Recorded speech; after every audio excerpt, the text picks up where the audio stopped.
Isakhar bin Yakub adalah seorang tokoh yang dikenal dalam sejarah Islam, meskipun namanya lebih dikenal dalam tradisi Yahudi sebagai Isachar atau Yisakhar, salah satu dari 12 anak Nabi Yakub. Dalam konteks sejarah Islam, Isakhar tidak memiliki kisah yang begitu terperinci dalam literatur utama, tetapi ada beberapa hal yang dapat digali mengenai tokoh ini berdasarkan pandangan dalam tradisi agama Yahudi yang kemudian juga mendapat perhatian dalam beberapa teks Islam. Dalam pandangan Islam, Isakhar bin Yakub adalah bagian dari keturunan Nabi Ibrahim yang dikenal dengan nama Israel Yakub sebagai ayah dari 12 suku yang menjadi cikal bakal bangsa Israel. Meskipun nama Isakhar bin Yakub tidak banyak disebut dalam Al-Quran, ia dianggap sebagai salah satu dari 12 anak Yakub yang dipandang penting dalam sejarah garis keturunan para nabi. Namun, lebih banyak kisah-kisah mengenai keturunan Yakub secara umum dan bukan secara khusus mengenai Isakhar bin Yakub. Nama-nama anak Yakub seperti Yusuf, Bunyamin, dan lainnya sering disebutkan dalam kisah-kisah yang lebih besar seperti dalam kisah Yusuf dan saudara-saudaranya, yang menjadi salah satu cerita terkenal dalam Al-Quran, surah Yusuf. Dalam Islam, Nabi Yakub adalah nabi yang penting dan keturunannya dipandang mulia. Dalam tradisi Islam, para nabi dan keturunan mereka dihormati, dan banyak dari mereka disebutkan dalam Al-Quran. Meskipun Isakhar bin Yakub tidak banyak disebutkan secara langsung dalam Al-Quran, umat Islam tetap mengakui pentingnya semua anak Nabi Yakub, karena mereka merupakan bagian dari warisan nubuwah, kenabian, yang mengalir melalui garis keturunan ini. Isakhar bin Yakub dikenal dalam tradisi Yahudi sebagai salah satu dari 12 anak Nabi Yakub. Dalam kitab Taurat, Isakhar disebutkan sebagai suku yang memiliki sifat bijaksana dan pengetahuan yang mendalam. Dalam beberapa tafsir dan komentar Yahudi, Isakhar digambarkan sebagai individu yang cerdas dan memiliki pengetahuan luas, khususnya dalam hal hak agama dan hukum. Namun, dalam literatur Islam, keterkaitan dengan figur ini lebih banyak dilihat dalam konteks hubungan kekeluargaan dengan Nabi Yakub dan garis keturunan para nabi daripada kisah kehidupan atau peran khususnya. Dalam pandangan Islam, sejarah Isakhar bin Yakub tidak begitu menonjol dalam kisah-kisah Al-Quran atau hadis. Namun, ia tetap merupakan bagian dari garis keturunan nabi yang dihormati, dan umat Islam menghormati semua nabi dan anak keturunan Nabi Yakub. Dalam literatur Yahudi, Isakhar dianggap sebagai sosok yang bijaksana dan berpengetahuan luas, meskipun narasi ini tidak begitu terperinci dalam teks-teks Islam. Dalam perspektif Islam, sejarah suku Isakhar atau suku Ismail merupakan bagian dari cerita yang lebih besar mengenai keturunan Nabi Yakub, yang juga disebutkan dalam Al-Quran dan hadis. Meskipun suku Isakhar tidak disebutkan secara rinci dalam Al-Quran, mereka adalah salah satu dari 12 suku keturunan Nabi Yakub, yang dalam tradisi Yahudi dikenal sebagai suku-suku Israel. Berikut adalah pandangan umum mengenai suku Isakhar dari sudut pandang Islam. Suku Isakhar adalah salah satu suku yang berasal dari keturunan Nabi Yakub, yang merupakan anak dari Nabi Ibrahim. Dalam tradisi Islam, Yakub adalah seorang nabi yang memiliki 12 anak laki-laki, yang masing-masing menjadi leluhur dari 12 suku. Anak sulung Yakub adalah Yusuf, yang kisah hidupnya sangat terkenal dalam Al-Quran, terutama kisahnya dengan saudara-saudaranya. Nama Isakhar atau Iskandar dalam beberapa versi seringkali disebutkan dalam literatur Yahudi, tetapi dalam tradisi Islam, suku ini lebih dikenal sebagai bagian dari sejarah bangsa Israel yang memiliki peran penting dalam sejarah para nabi. Seperti halnya suku-suku lain yang berasal dari anak-anak Nabi Yakub, suku Isakhar juga dihormati dalam Islam meskipun tidak terdapat banyak referensi langsung tentang suku ini dalam Al-Quran. Dalam pandangan Islam, anak-anak Nabi Yakub, termasuk Isakhar, dihormati sebagai keturunan yang mulia yang juga memiliki hubungan dekat dengan tradisi kenabian. Meskipun tidak banyak cerita langsung mengenai suku Isakhar dalam Al-Quran, umat Islam memandang keturunan Nabi Yakub secara keseluruhan sebagai bagian dari warisan spiritual yang sangat dihormati. Al-Quran memang menyebutkan Nabi Yakub dan beberapa anaknya, terutama Yusuf, tetapi suku-suku lainnya, termasuk Isakhar, dihormati tanpa terlalu banyak rincian. Dalam literatur Yahudi, suku Isakhar dikenal sebagai suku yang ahli dalam pengetahuan, kebijaksanaan, dan hukum. Dalam beberapa tafsir dan sumber sejarah lainnya, terdapat penjelasan bahwa suku Issakhar merupakan suku yang memiliki peran penting dalam pembelajaran agama dan hukum di kalangan bangsa Israel. Namun dalam tradisi Islam, fokusnya lebih banyak pada peran nabi dan keturunan mereka, dengan penekanan pada penghormatan terhadap seluruh keturunan Yakub sebagai nabi. Dalam sejarah bangsa Israel, suku Issakhar memiliki peran yang signifikan. Mereka dikenal sebagai pemikir, ahli agama, dan penafsir hukum. Dalam Al-Quran, bangsa Israel secara umum, Bani Israel, dipandang sebagai umat yang diberi banyak nikmat oleh Allah Subhanahu wa Ta'ala, dengan beberapa nabi besar yang berasal dari garis keturunan mereka, seperti Nabi Musa, Nabi Daud, dan Nabi Isa. Suku Issakhar mungkin memiliki kedudukan khusus dalam struktur sosial bangsa Israel pada masa itu, seperti yang diceritakan dalam tradisi Yahudi. Secara keseluruhan, dalam pandangan Islam, suku Issakhar adalah salah satu dari 12 suku keturunan Nabi Yakub yang dihormati. Meskipun tidak banyak disebutkan dalam Al-Quran atau hadis, mereka tetap bagian dari keluarga besar para nabi yang dihormati dalam Islam.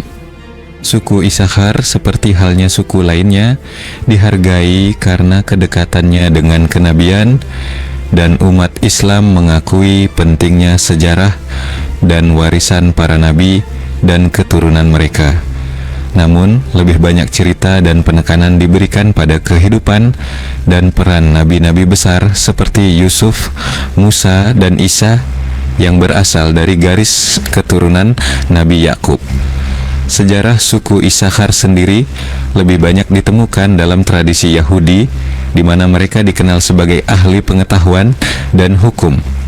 Dalam perspektif Islam, sejarah suku Issakhar, suku yang merupakan keturunan dari Issakhar bin Yakub, pada masa Mesopotamia tidak disebutkan secara rinci dalam Al-Quran. Namun, beberapa informasi mengenai suku Issakhar dapat ditemukan dalam tradisi Yahudi dan sejarah wilayah Mesopotamia yang mungkin berhubungan dengan konteks Islam, meskipun dalam narasi Islam lebih banyak fokus pada kisah para nabi dan keturunan mereka. Berikut adalah beberapa poin penting terkait suku Issakhar dalam konteks sejarah yang lebih luas dan kaitannya dengan Mesopotamia. Suku Issakhar adalah salah satu dari 12 suku Israel yang merupakan keturunan dari Nabi Yakub melalui anaknya Issakhar. Dalam tradisi Yahudi, suku Issakhar dikenal sebagai suku yang berperan dalam hal pengetahuan dan kebijaksanaan. Mereka sering digambarkan sebagai orang-orang yang memiliki keahlian dalam bidang hukum dan agama, serta memiliki kemampuan untuk memahami masa depan melalui wahyu dan nubuatan. Dalam tradisi Islam, meskipun Al-Quran tidak menyebutkan secara langsung peran suku Issakhar, umat Islam mengakui Nabi Yakub dan keturunannya sebagai bagian dari sejarah Nabi yang penting. Islam juga mengajarkan bahwa umat Nabi Yakub, termasuk anak-anaknya, merupakan keturunan yang diberkahi. Mesopotamia, wilayah yang sekarang mencakup Irak, bagian dari Suriah, dan Kuwait, memiliki sejarah panjang yang terkait dengan berbagai peradaban kuno. Pada masa itu, wilayah ini menjadi pusat kebudayaan dan peradaban yang besar seperti Sumeria, Babilonia, dan Asyur. Meskipun suku Issakhar sebagai bagian dari bangsa Israel tidak secara langsung berhubungan dengan peradaban ini, dalam konteks Islam, sejarah bangsa Israel secara umum menunjukkan bahwa mereka, termasuk keturunan Issakhar, hidup di kawasan yang sangat dipengaruhi oleh kebudayaan Mesopotamia. Dalam literatur Yahudi, suku-suku Israel seringkali terlibat dalam interaksi dengan kerajaan-kerajaan besar di Mesopotamia, termasuk Babilonia dan Asyur, baik dalam hal perdagangan, diplomasi, maupun konflik militer. Dalam konteks Islam, meskipun tidak ada catatan langsung yang menyebutkan suku Isakar terlibat dalam peradaban Mesopotamia, umat Islam mengakui bahwa bangsa Israel, termasuk keturunan Yakub, memiliki hubungan dengan kerajaan-kerajaan besar di wilayah tersebut. Pada masa Babilonia dan Asyur, banyak suku Israel, termasuk keturunan Isakar, mengalami pengasingan dan penawanan. Salah satu peristiwa yang tercatat dalam sejarah adalah penaklukan kerajaan Israel oleh Asyur dan Babilonia. Dalam konteks ini, suku Isakar bersama suku-suku lainnya dibawa ke dalam pengasingan. Dalam literatur Yahudi, hal ini dikenal dengan istilah penawanan Babilonia yang mengakibatkan diaspora penyebaran suku Israel ke berbagai wilayah termasuk Mesopotamia. Ini mungkin memberi gambaran mengenai bagaimana suku Isakar, meskipun tidak disebutkan secara khusus dalam Al-Quran, berada di bawah pengaruh besar dari kerajaan-kerajaan Mesopotamia. Islam mengakui pentingnya bangsa Israel sebagai umat yang dipilih oleh Allah Subhanahu wa Ta'ala pada masa tertentu dalam sejarah.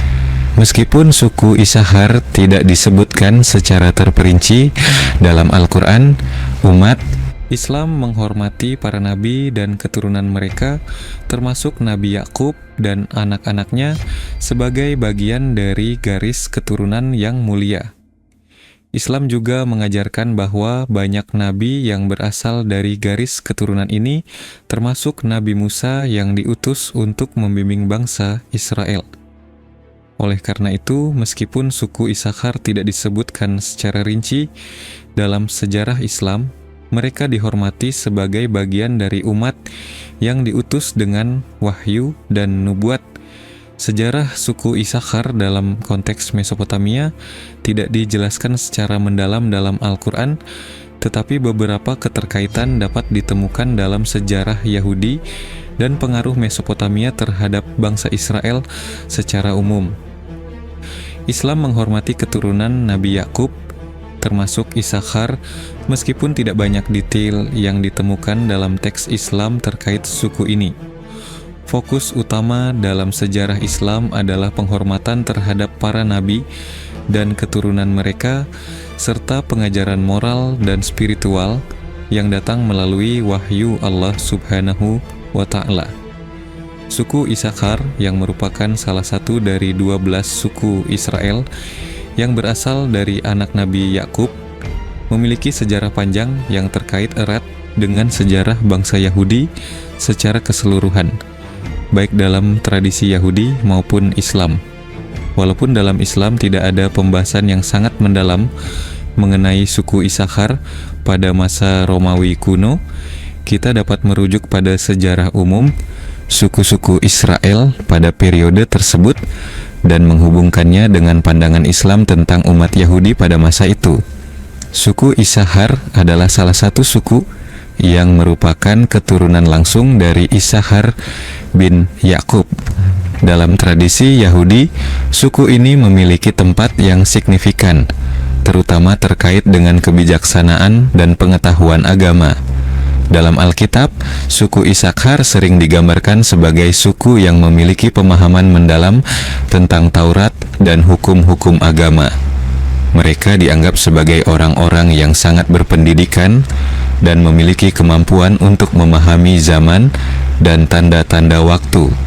Namun, dalam tradisi Islam, kisah-kisah yang lebih terperinci mengenai suku Isakar tidak banyak disebutkan.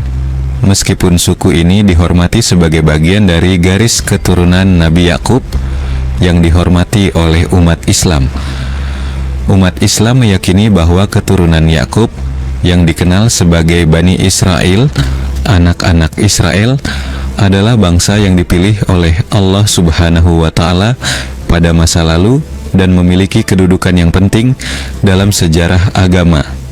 Pada masa Romawi kuno, wilayah Israel, termasuk sebagian besar tanah suku-suku Israel, berada di bawah kekuasaan Romawi.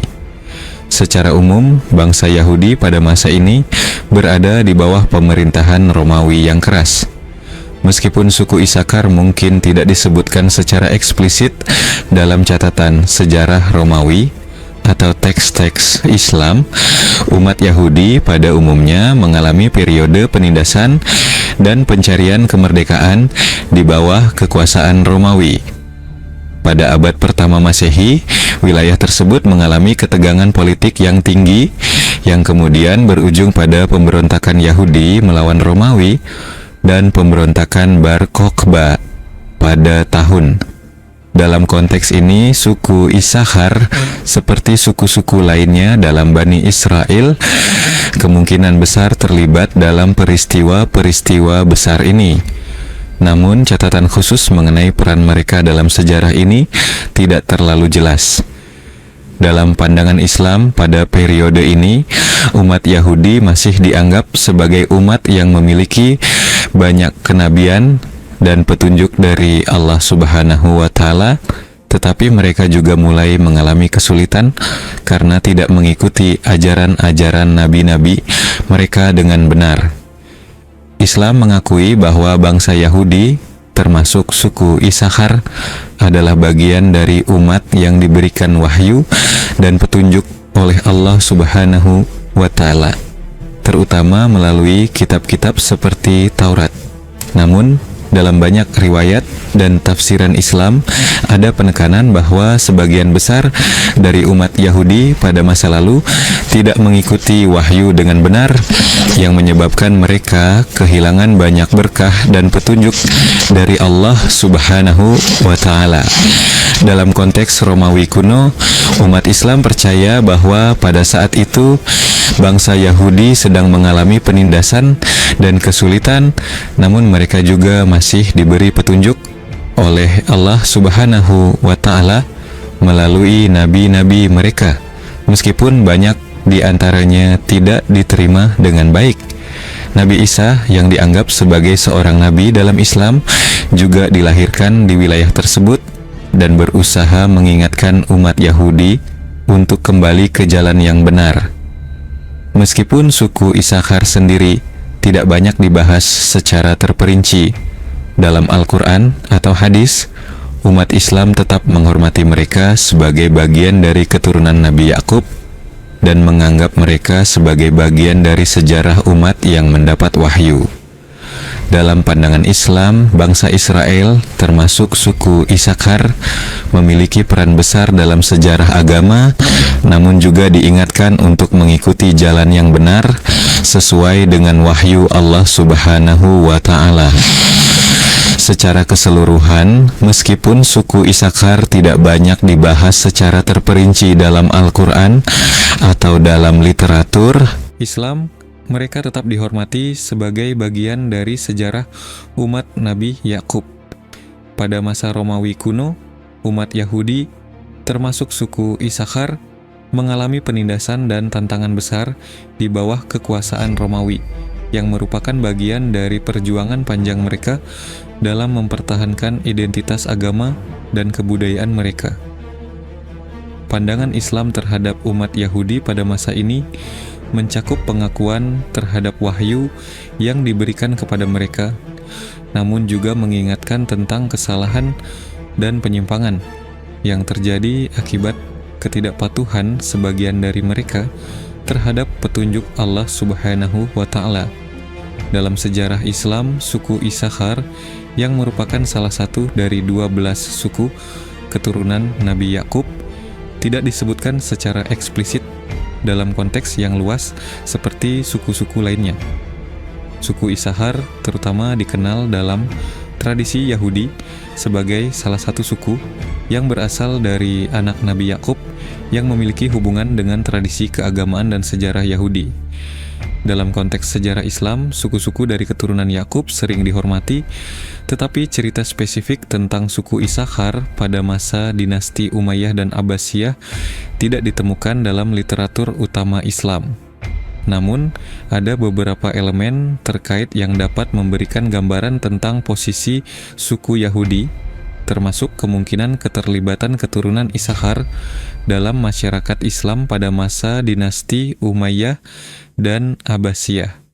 Pada masa dinasti Umayyah, wilayah yang dikuasai oleh kekhalifahan Islam mencakup berbagai suku, termasuk komunitas Yahudi.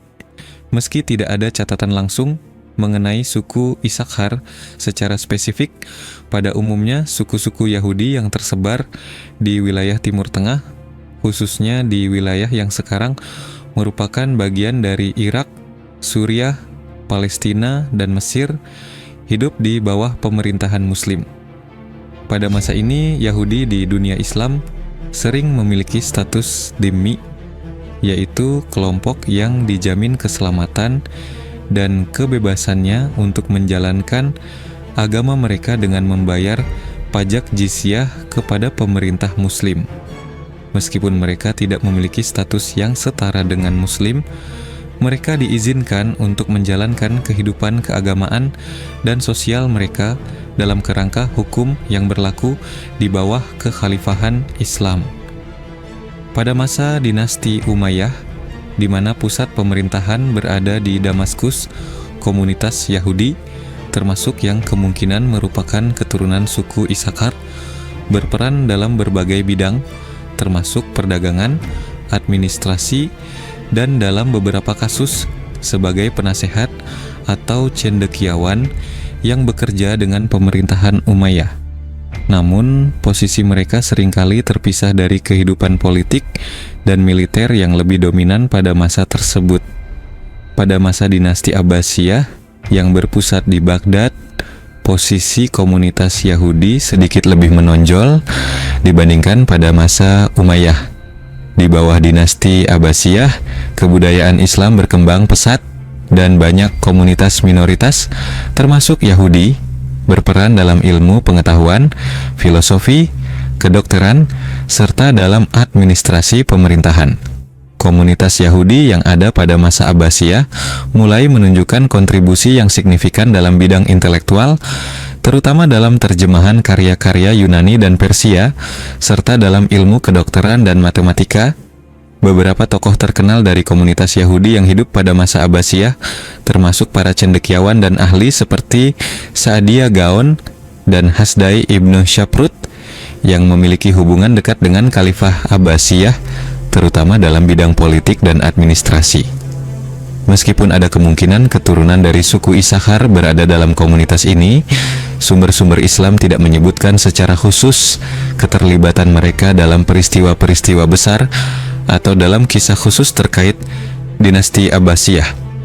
Namun, suku-suku Yahudi secara umum berada dalam kehidupan sosial dan politik yang lebih berintegrasi dalam sistem pemerintahan Islam pada masa ini.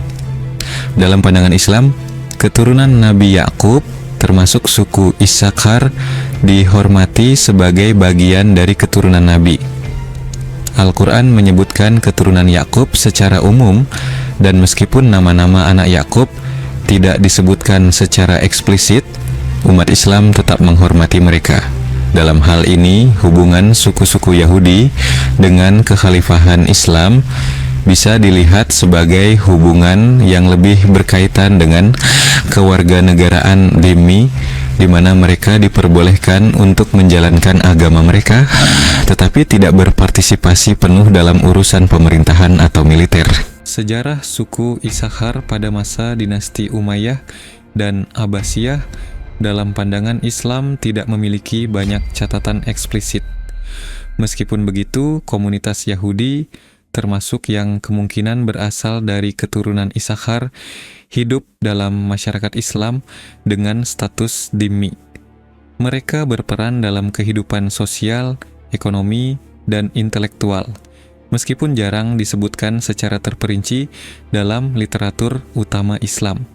Namun, penghormatan terhadap keturunan Nabi Yakub sebagai bagian dari garis Nabi tetap ada dalam pandangan umum umat Islam. Dalam konteks sejarah suku Yahudi Isakhar di era modern, tidak ada banyak pembahasan khusus dalam literatur Islam yang secara eksplisit membahas suku ini setelah masa klasik.